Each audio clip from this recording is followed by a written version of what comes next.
Today, we are celebrating World Heritage Day. World Heritage Day. Some call it International Day of Monument. World Heritage Day is a day set aside to celebrate and to bring to awareness some of the things we inherited from the past, either from our ancestors, from our tradition, in fact, generally cultural heritage. Remember what the historians said, that he who does not know where he is coming from may not know where he is going. If you do not know your cultural heritage, how will you know about your heavenly heritage? And that is one mistake we Christians make. We destroy our tradition only to build on a shallow tradition. Foundation once destroyed, what can the just do? And those who believe in the so-called tradition, they don't even know what is their tradition. They don't even know their cultural heritage. In attempt to revive, to restore what they claim to be their cultural heritage, most people have gone into idolatry. Idolatry, fetish practices. You know, thinking that that is what cultural heritage is all about. Cultural heritage has nothing to do with fetish practices. It has nothing to do with idolatry.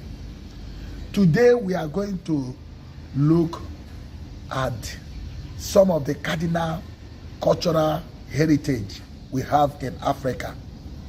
I promise you I'm going to take them one after the other, and it will help you to know the reason why we do most of the things we do here in Africa. And these are the values that we share in common. And this, when we talk about acculturation, you have to have these cardinal values in mind. They are the foundation on which our values, whatever we do here in Africa, they are lying on. And these are wonderful heritage, but you don't hear people talking about them. Instead, in the name of tradition, in the name of culture, you see people going into masquerade. You see people pouring libation. You know, all this has nothing to do with cultural heritage. Idolatry, idol worship is quite different from cultural heritage. The native daughters, the herbalists, the witch daughters, they are not the custodian of our cultural values. They are not the custodian of our cultural heritage. So, here in Africa, anything dirty is tradition.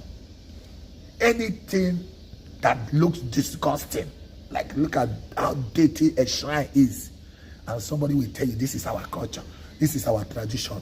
I thank God for today, because today will give me the opportunity to enlighten you on what cultural heritage is all about. It has nothing to do with idol worship. It has nothing to do with fetish practices. Follow me, I will tell you the cultural values, the cultural heritage, and I will equally tell you the gospel heritage. Because today is World Heritage Day. That's why I'm here. What is it that we inherited from our ancestors? As an African, what values did I inherit from my ancestors, from the past, that I can be proud of, I can boast about? Number one, cultural value that is peculiar to all the Africans. Okay? Number one, the value of life. Africans are known for this value. It's a heritage. We inherited it from our forefathers. We inherited it from our ancestors. The value for life is something that Africans cherish so much. When you live in the Western world, you will appreciate this value of life. There are things they do which is normal for them, but for Africa, it is strange. Africans, for instance, from the moment of conception of a child to the moment when that adult breathes his last, life is valued. Because of our value of life, no African leader with his right sense will ever approve abortion. Now you know why they are very strong about it. Abortion is against the African value of life. You dare not commit abortion in African traditional setting. The women will come out, they will fight you, they will ostracize you, they will naked you, they will take you around the market square. It's an abomination. Abortion is an abomination because it is a threat to life. It's unheard of in African traditional setting. And this is something we inherited from our forefathers, from our ancestors. They cherish life. You dare not flush a baby that is in the womb. And that's why you may say that's why we have so many children. All these pills they use for abortion, all of them came from the Western world. Africans have nothing. Condom, we are not the ones that produces it. They are not produced here in Africa. All this contraception, you cannot find them in Africa. They import them. Family planning is not Africa. It has nothing to do with Africa. That's why we have life. And the Africans, you can even use that to justify their belief in polygamy. They marry as many wives as possible. There are some places in Africa, your wealth is determined based on how many children you have. Go to Benue, for instance, where there are farmers. Okay? They have a lot of children who will farm for them. And the more children you have, the wealthier you are. Even the Igbo people, that used to be our slogan. Onye nwere mmadụ ka onye nwere ego. The one that has children is richer than the one that has money. That is our Igbo belief. Forget all this one.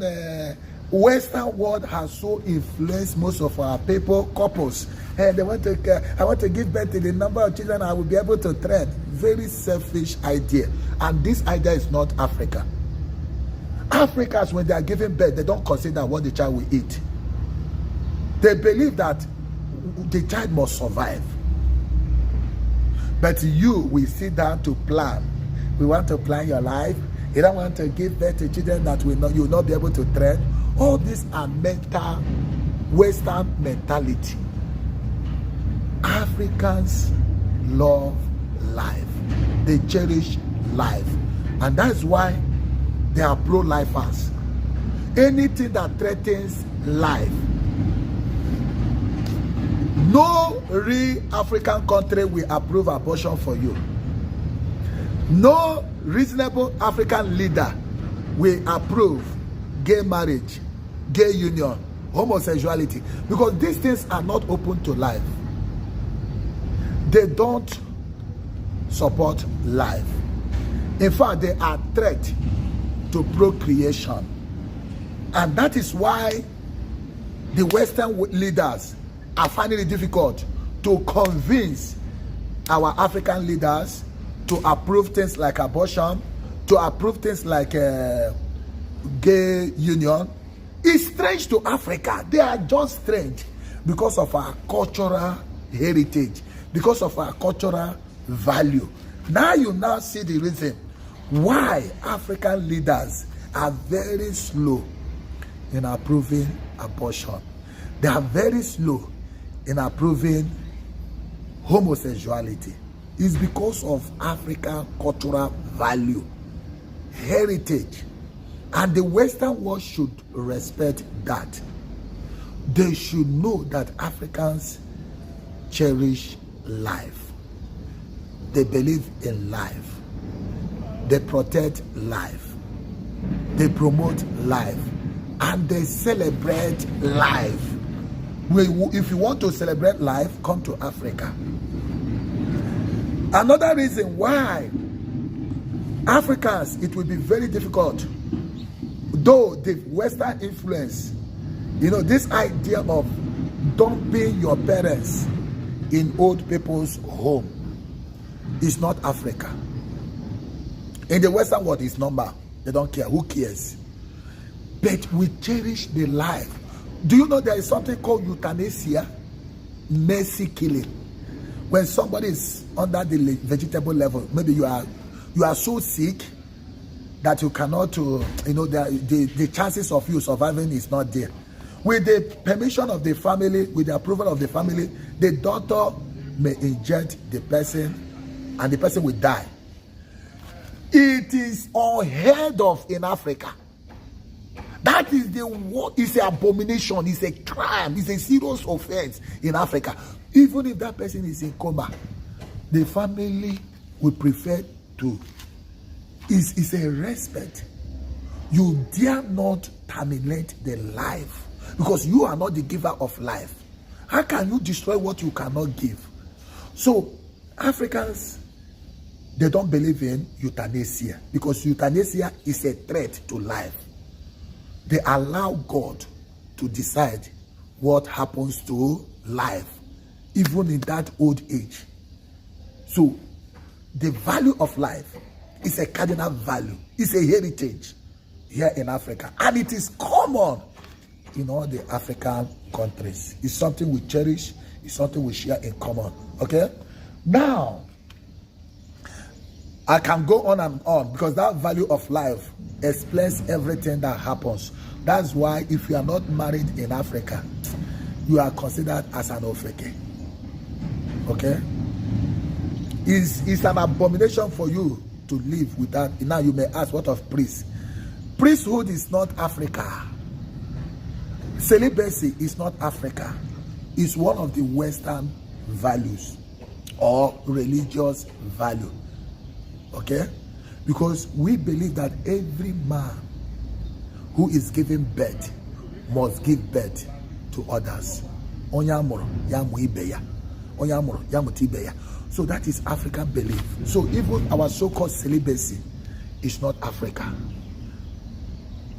It's not an African value. All these things.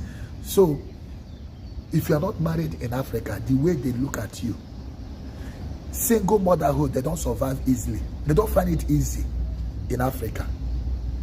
I want to explain to you the reason why we do the things we do. These cardinal values I'm trying to explain to you today explains why we do things the way we do it. Because culture is a way of life. You cannot survive as a single mother. Where will you live? Because in your family, you have no right of inheritance. They did it in such a way that for you to survive as a woman, you must marry. Only men have right of inheritance. So your father's house cannot even contain you. You must get married to procreate, to have more children. That whatever has advantage has disadvantage. But I'm telling you, I'm just explaining to you why we do things the way we do it in Africa. It's based on these three cardinal values. Let me quickly explain the second one. The second cardinal value is communal life. Africans live communal life as opposed to individualism, Western form of individualism. Here in Africa, when we say communal life,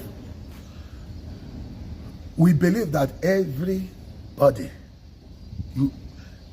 is your brother, your sister. You relate with every damn person that is close to you as your brother and sister. Things like cousin, nephew does not exist in Africa.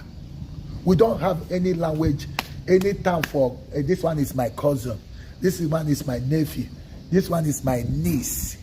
All these titles are foreign to African mind. What do we have? Brother, sister. That is why when you travel outside Nigeria, you see an Igbo man in America. Hey, my brother. As you're introducing the Igbo man to a white man, hey, my brother, come and meet my brother, because you speak the same language. Oh, welcome, brother, you are welcome. Then the next day, he sees an Igbo lady. Hey, come and welcome my sister. The white people don't understand that. But you say this one, how come? How many brothers do you have? How many sisters do you have? Everybody, every Igbo man is your brother. That is Africa for you. When you see somebody speaking Kiswahili, hey, my sister is here, please come and meet my sister. That is communal life. That's why, and anywhere you see them, they have meeting or club. I don't know what to call it. They organize themselves. People from the same town, they organize themselves. There is a group, in a very strong group in America now. Mbise American branch. Any part of the world you go, you will find SND ambassadors of Igbo, a kind of ambassador, and they are so organized. Any part of the world you go, you will see people of the same tribe, people of the same town, organizing themselves, doing things together, supporting themselves. And when anything happens, they will still be the one to transport the person back home. So the bond is so strong. And what is responsible is this value, communal living. Living and sharing things in common. It is very easy for an African man to organize themselves. They look for themselves wherever they go. Any part of the world they go to, they look for themselves. They use eyes to look for who speaks the same language with them. They look for who come from the same town with them. That is communal life. And this communal life has influenced us so much so that in a family, you don't own yourself. You are not free, in a sense. There are things you cannot just do as long as you are in a community. You are living a communal life. For instance, if somebody dies, my dear, you can't go and bury the person alone. Maybe your parents, but because of this African idea of communal living, you've got to involve the in-laws. You've got to involve, not until the in-laws permits you. You can't bury their daughter. Okay? Even when somebody is giving birth to, the child is not your child. It's the child of the community. And that's why you see people, the community will come together to welcome the child. They will see them rejoicing, hey, shouting, thanking God, praising God. It is their child. And let me tell you what happens. There is, in Africa, there is initiation into manhood. Okay? There is initiation ceremony. That is when a child is born into the society or into the community. The day you were born is not the day you are born into the society. There is a certain age you will reach. Then the community will officially receive you. Okay, we call it initiation into manhood, or in the part where I came from, we call it wearing cloth, tying cloth ceremony. Wearing cloth ceremony is a time we presume that now you have matured enough to be a man. So when you pass through that ceremony or that cultural practice, you go around, dance around in the market, and you are now initiated into manhood. From then, you will start paying all the contributions in the society. You become a responsible human being. Okay? The community will now initiate you. You are now part and parcel of them. Everything they are doing, you will be part of it. When they are contributing money for hall, you will pay your own. If you don't pay, they will even come and use force. Okay, they will make sure you pay, because you are not free. You cannot be in a community without contributing to the development of the community. You will pay your own dues, and if anything happens to you, the community will be the one to take care of you. Okay? Those days, community, your age mate, if your house is leaking, your father's house, your mother's house is leaking, you can organize with your age grade. They will come and roof the house. All the parents will do is to provide food, palm wine for them. But they will take care of the roof, make sure the mud, whatever it takes, they will do the work. At times they even invite their age mate to come and farm for them. The parents will now cook for them. It's fun. It's fun. It's all fun. So they interact and they relate together. It's a cultural value, and what gives rise to this cultural value is communal living. Everything we do in common. We share things in common. When you die, the age grade will organize your burial. It's like an insurance company. It's our own insurance company. We be human beings in Africa. We insure our life, we insure our properties through our fellow human being. Because the people you support, definitely, they will be the one that will support you. Your age grade, whatever they are doing, if you are supporting them, that is what gives rise to what we are having today, old school association, or those clubs. They are just African. You can't help it. You can, even when you try to avoid it, they will always come for you. So Africans believe in communal living. It's our heritage, and you should be proud. You should know why. They will keep asking you, why are you not part of it? Why are you not doing what others are doing? Why are you not contributing what others are contributing? Why are you not? If there is burial, you must go. You must attend. If there is marriage, you must be there. Because we all believe in communal living. Okay? United we stand, but divided we fall. Igwe bike, otobi bike. So those are the slogans that will help you to believe and to understand that we are one. United we stand. Now, and the value of unity, when you break a broom, single broom, you can easily break it, isn't it? But when you bring the broom together, you cannot break it. So there is strength in unity. And this is African value of communal living. Finally, Africans are religious people. The third cardinal value, I want to leave you with 3 cardinal values, which we inherited from our ancestors, which makes us Africa. These 3 values are what defines Africans. So, the third one is religious value. Africans are religious people. They so much believe in God, and they give spiritual interpretation to everything. Before they gather together, when they meet, they must, even before Christians come, they must pray. They must pour libation to the ancestors, to the goddess. So they don't do anything without the gods. Do you know that there was a time in Africa before evangelization, the two people that are governing or ruling the society were the chief priest and the king, the Igwe. Then we have the council of elders, the chief priest and the chief priest and the king. So before the king takes any decision, he must consult with the chief priest, and the chief priest is the one to consult with the gods. So, and it was working out smoothly, perfectly. They so much have respect for each other, especially the king works hand in hand with the chief priest, because they believe in religion. They so much believe in what the gods. They want to know the mind of the gods.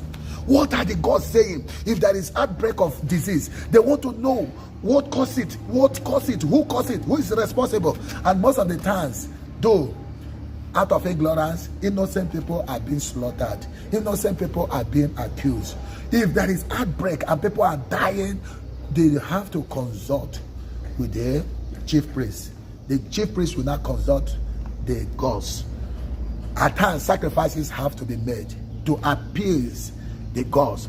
That is what Africans share in common.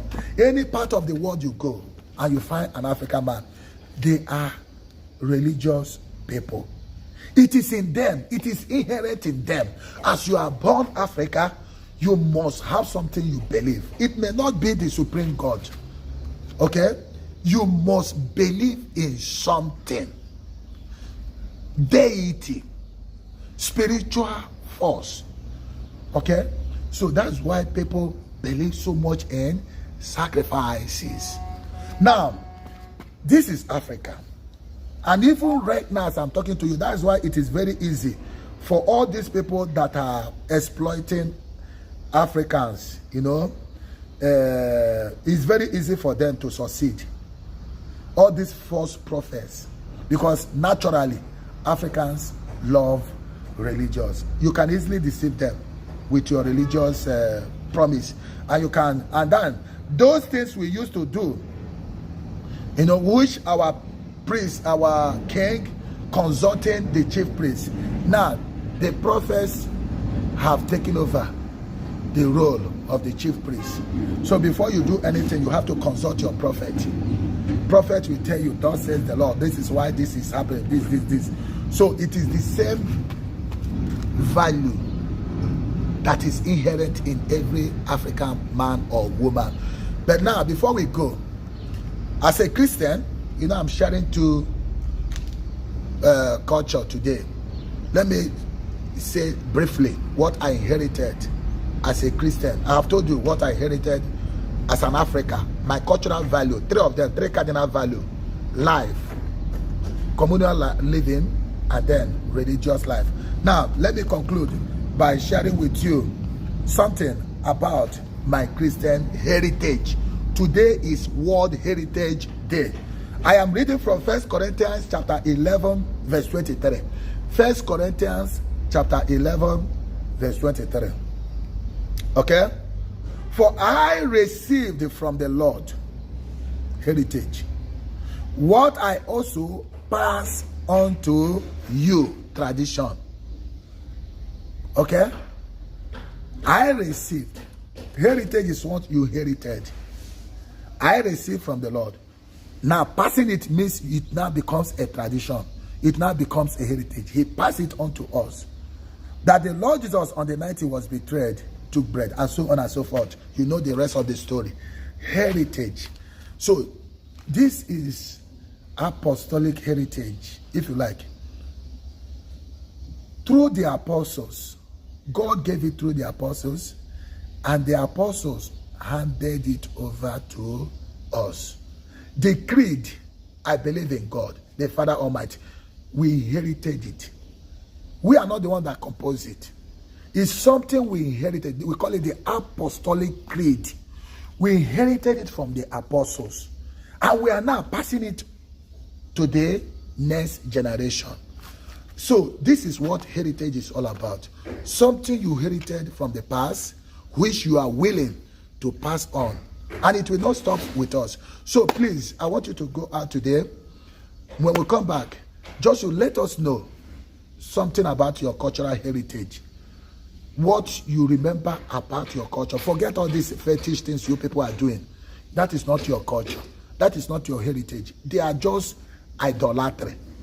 Okay, masquerade, all those masquerade going about terrorizing people, beating up people, evil sacrifice. They are not your heritage.